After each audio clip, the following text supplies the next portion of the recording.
Campus ही नहीं नायब किया साहब, एक जो आपकी बात आई, सुप्रीम कोर्ट ने हेट स्पीच पर रीजनेबल रेस्ट्रिक्शन कहा है, और क्या ये बयान एक तो उस कैटेगरी में आता है? बिल्कुल। और अगर आता है तो इस पे एक्शन कैसे होगा?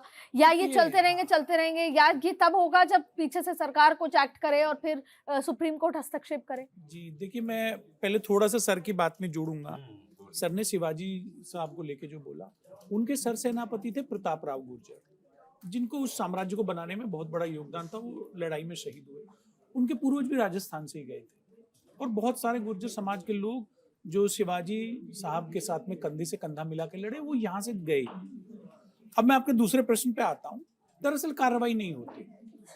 क्यों नहीं होती? क्योंकि बीजेपी उसका रिवर्स पोलराइजेशन का फायदा लेती है। वो इन मुद्दों पे चर्चा तो चाहती है, एक्शन नहीं लेती, क्योंकि वो भी अपना वोट बैंक एक तैयार करने का प्रयास करती है कि इन्होंने ये बोला है, इससे जो लोग प्रभावित होने वाले हैं उनको मैं एक वोट बैंक की तरह यूज करूं, और इनको समाज में खड़े रहने दे और समय समय पे बोलने दे। इनके बोलने से मेरा वोट बैंक तैयार होगा। कठोर कार्रवाई होनी चाहिए। जो देश के संघीय ढांचे के खिलाफ बोलता है, संविधान के खिलाफ बोलता है, उसको जेल में डाला जाना चाहिए, चाहे वो कोई भी व्यक्ति हो। लेकिन ऐसा बीजेपी नहीं करती। जेल में डाला जाना चाहिए, या मुझे लगता है कि पॉलिटिकल पार्टीज को फ्रीज कर देना चाहिए। लेकिन अब इसमें सवाल ये आता है कि बयान तो बहुत जगह से आते हैं। तो अब हम नेक्स्ट चर्चा ये करते हैं कि जैसे चुनाव जब भी हुए, आपने बटोगे तो कटोगे जैसे बयान देखे, अब वो आते हैं उस पार्टी से जो सत्ता में है, तो क्या उन पे एक्शन होना चाहिए? बिल्कुल होना चाहिए।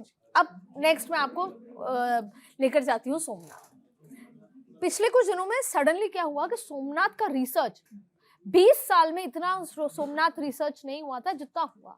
और क्योंकि मैं खुद 3 दिन सोमनाथ रही, मैंने रियलाइज किया कि वहां वो जो 2014 में एक हिंदुत्व को लेकर, या 2019 में जब 370 हुआ, तो जो हिंदुत्व वाले जो एक भावना थी, मैंने देखा कि वहां पर वही ओतप्रोत भावना नजर आई।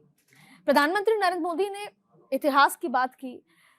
बीजेपी को मौका मिला कि वो तत्कालीन प्रधानमंत्री नेहरू के उस बयान का, चरित्र का, या उन्होंने जो जीर्णोद्धार ना होने देने पर जो किया, रोका उसे, उस पर भी कोशिश की गई, क्योंकि तब की सेक्युलरिज्म की परिभाषा या कांग्रेस की सेक्युलरिज्म की परिभाषा अलग है।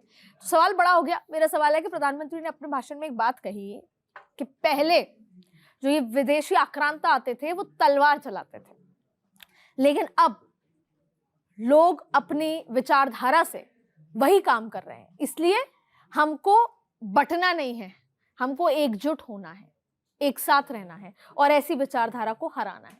इस बयान को आप कैसे देखते हैं? ये विरोधाभासी बयान है। पहली बात तो मैं ये कह दूं कि हमारा भारतवर्ष, राजा सोम, चंद्रमा जिनको कहते हैं, कि ऐसी मान्यता है पुराणों में कि भगवान सोम ने वहां तप किया था। उनको 6 रोग हो गया था, जिसके निवारण के लिए प्रभास क्षेत्र में उन्होंने तप किया। भगवान शिव ने उनको आशीर्वाद दिया, वो निरोग हो गए। वहीं पे भगवान सोमनाथ की स्थापना हुई। ये कितनी पुरानी बात है? कोई 7-8 हजार साल पुरानी बात है। अर्जुन जो हमारे पांडव थे, उनके भी पूर्वज हैं राजा सोम।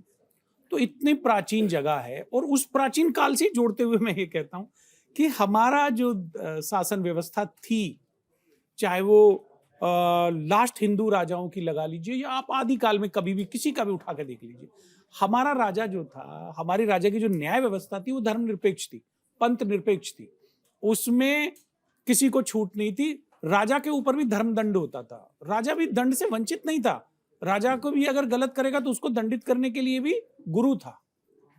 तो ये कहना कि भाई सेकुलरिज्म कांग्रेस ले आई, नहीं, सेकुलरिज्म पंथ निरपेक्ष था।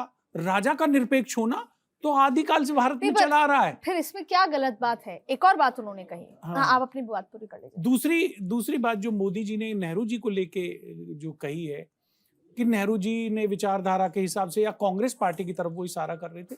अगर नेहरू जी सोमनाथ मंदिर के पुनरुद्धार या जीर्णोद्धार के खिलाफ होते तो वो प्रधानमंत्री थे, तो जीर्णोद्धार होता ही नहीं। उन्होंने जो अभिषेक का कार्यक्रम हुआ था, उसमें जो महामहिम गए थे, उस पे उन्होंने रोका भी नहीं। उनको अपने विचार रखे, आपत्ति जताए, विचार रखे कि भाई आप भारत नहीं, पर उससे आप, ये इसलिए मैं कह रही हूँ, मैं चाहूंगी तीनों इसमें, राम मंदिर का निर्माण होता है, कांग्रेस या विपक्ष कहता है कि ये तो आपके पर्सनल किसी पार्टी का फंक्शन है, हम नहीं जाएंगे।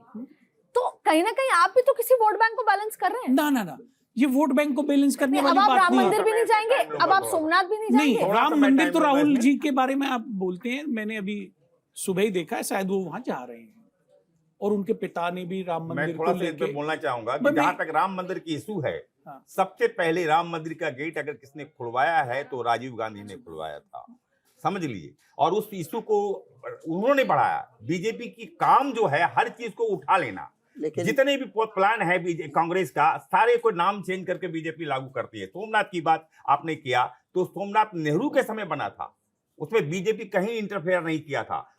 राष्ट्रपति ने, पटेल जी ने इंटरफेयर किया था, राजेंद्र प्रसाद बाद में उसको पुश किए, लेकिन बीजेपी कहीं वहां उस वक्त नहीं आई थी नहीं, कहीं भी। मैं इसको रिफ्रेम करके नहीं, समझना अभी चाहती हूँ आप- दर्शकों बीजेपी के अभी लिए। तो जी, जी। बंगाल का मुद्दा है, इसलिए इस वक्त रीजनल इशू उठाया जा रहा है। सिर्फ बंगाल के मुद्दों को लेकर सोमनाथ को उठाया जा रहा है। आप याद क्या रखिए, इम्पैक्ट आएगा सर बंगाल सोमनाथ हिंदू से? मुस्लिम राजनीति उसको करना है, हिंदू के आप कोई मुद्दे नहीं रह गए।